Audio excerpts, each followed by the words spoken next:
ঠাকুর বলছেন, ভক্তির তম যার হয় তার বিশ্বাস জ্বলন্ত।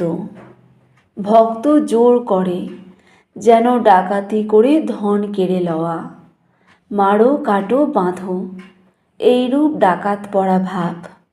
ঠাকুর বলছেন, আমি তার নাম করছি, আমার আবার পাপ? আমি তাঁর ছেলে, তাঁর ঐশ্বর্যের অধিকারী, এমন রোগ হওয়া চাই। ঠাকুর বলছেন, তমগুণকে মোড় ফিরিয়ে দিলে ঈশ্বর লাভ হয়। তাঁর কাছে জোর করো, তিনি তো পর নন, তিনি তো আপনার লোক। আবার দেখো, এই তমগুণকে পরের মঙ্গলের জন্য ব্যবহার করা যায়।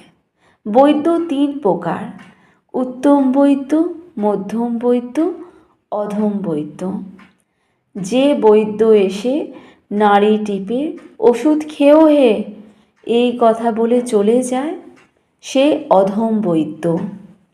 রোগী খেলো কিনা এ খবর সে লয় না। যে বৈদ্য রোগীকে ওষুধ খেতে অনেক করে বোঝায়, যে মিষ্টি কথাতে বলে, ওহে ওষুধ না খেলে কেমন করে ভালো হবে, লক্ষ্মীটি খাও, আমি নিজে ওষুধ মেরে দিচ্ছি, খাও, সে মধ্যম বৈদ্য। আর যে বৈদ্য রোগী কোনো মতে খেলো না দেখে বুকে হাঁটু দিয়ে জোর করে ওষুধ খাইয়ে দেয়, সে উত্তম বৈদ্য। এইটি বৈদ্যের তমগুণ। এই গুণে রোগীর মঙ্গল হয়, অপকার হয় না।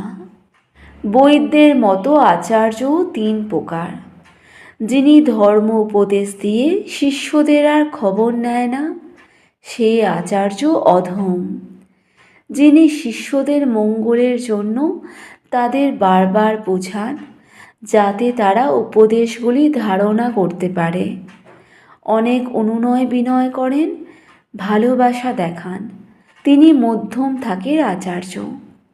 আর যখন শিষ্যেরা কোনো মতে শুনছে না দেখে কোনো আচার্য জোর পর্যন্ত করেন, তারে বলি উত্তম আচার্য।